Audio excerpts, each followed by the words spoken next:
You can think about a leaf as a plane, and you can build almost any of them out of a modified plane. So there's just kind of my folded piece of paper.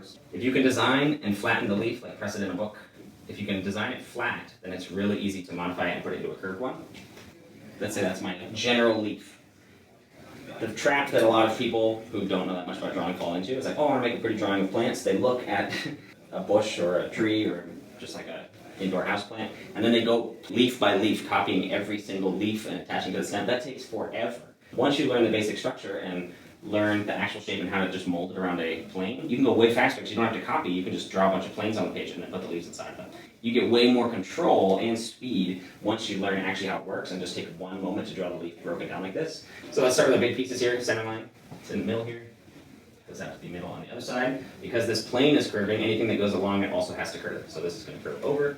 These ones are not going at the same degree, they're not going in the same direction there, but they are going over a curved plane, so they're going to curve as well. Sort of like if you chop a cylinder at an angle, it still curves, right? You have a natural curve. It's not as intense as that one would be, it's parallel to the base, but it has to curve a little bit. As we move more vertical, you get less and less curve. So from here, we're going out to, this kind of points out to the corner. So if you can draw like an arcing line that goes to that corner and cut it short. To find that distance on this side, I'm going to come back in perspective, just following this vanishing point here. Do the same thing.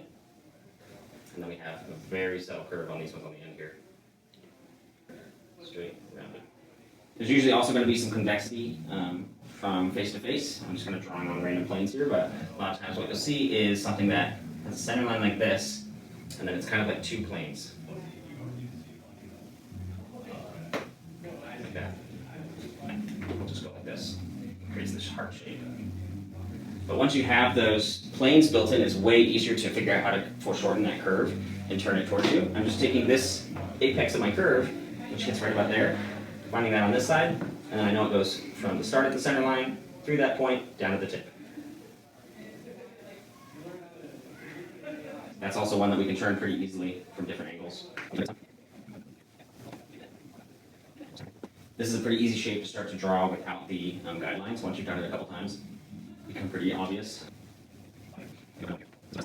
When you start drawing, and you don't know any of this kind of stuff about form or shape simplification, it's like one of the most intimidating things ever. There's just so much detail and it takes forever. But it just felt like a labor spectacle. I was just like, I just have to sit here and draw leaves for like 2 hours. Like, that's not fun to me.